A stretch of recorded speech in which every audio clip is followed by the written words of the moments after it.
เด็กก่อนนะคะตายแล้วผมจะไปดูกันได้เลยค่ะคนถ่ายติดมีคอนเทนต์ไหมคะอันนี้ฝั่งเราใช่ไหมคะ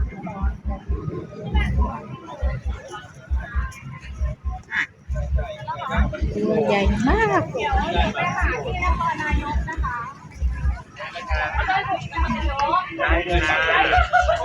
น้ำระพีพัฒน์ก็มาด้วยดารา เรากินเบียร์ด้วยกันนะ ตอนนี้น้องก็ได้อยู่ที่เด็ก โอ้โหเลี้ยงควายสวยงามเลี้ยงควายสวยงามได้ดีมากเลยเราอยากถือทานอะไรมีปุ๋ยอะไร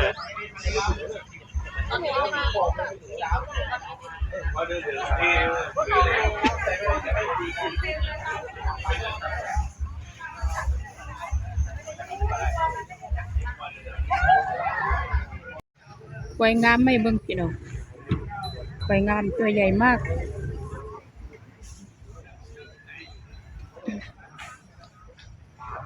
ควายงามควายงาม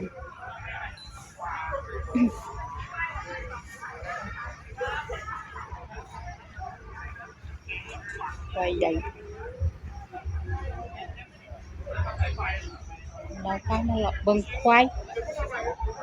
นกควายมาแล้วนะคะ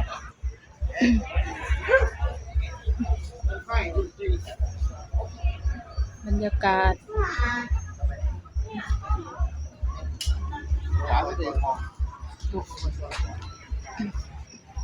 น้องปุ่นเป็นลุกคุณนักตัวนั้นตัวใหญ่มากแต่นอนอยู่กล้วยดอนกี่ดอกกล้วยดอน4 ตัวไฟดำต้องกล้วยแคะพี่น้องประกวดควายแคะความดีคุณอ่ะเห็นบ่กระดอนกับแคะนะเนี่ยนกน่ารักมากต้องดูเพิ่นแม่นี่เนาะควายแพะ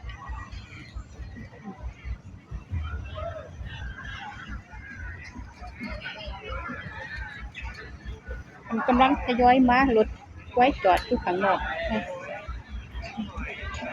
นี่ตัวใหญ่ใหญ่ตัวใหญ่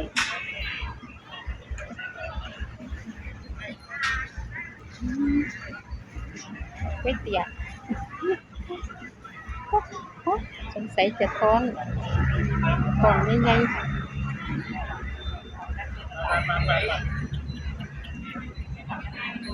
ควายใหญ่เ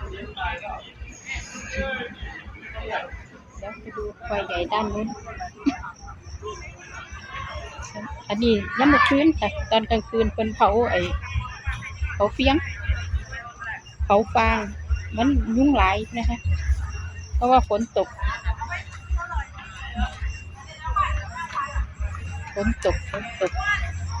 เอาอันนี้มันคือว่าเปิดไฟ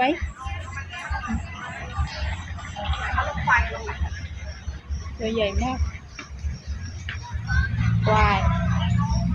เป็นเลี้ยงยังไงก็ได้ตัวใหญ่แต่ละคนเป็นซุ้มฟางนะพี่น้องยุ่งหลายดู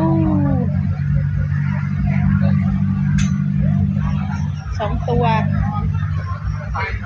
ใหญ่ทันใจบอก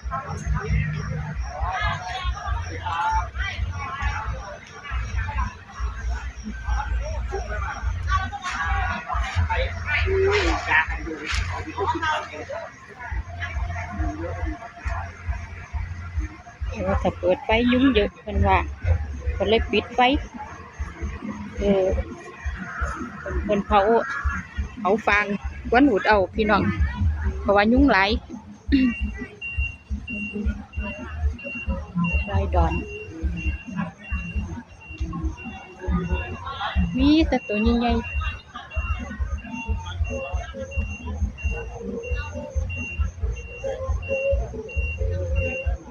รถกำลังออกควายลงมาใส่ล้อเขาหลอกหันลงค่อยแคะ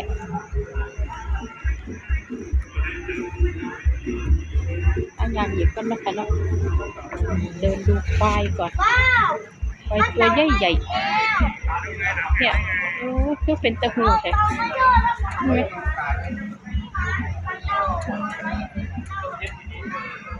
ต้องเด้อค่ะคือเป็นตะหูแท้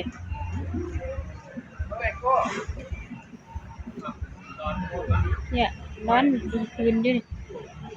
ตัวใหญ่มากกล้วยแคะ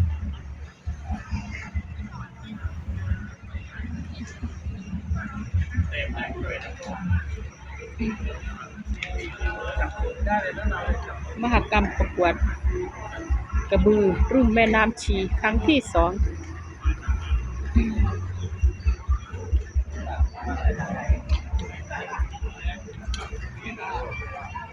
ตัวใหญ่มากเดินตามถึงคนไปส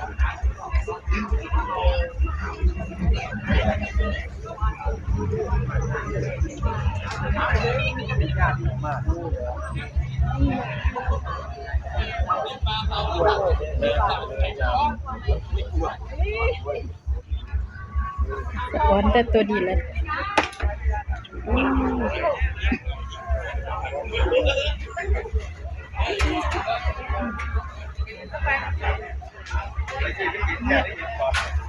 ตัวใหญ่มากพี่น้องเลยเนี่ย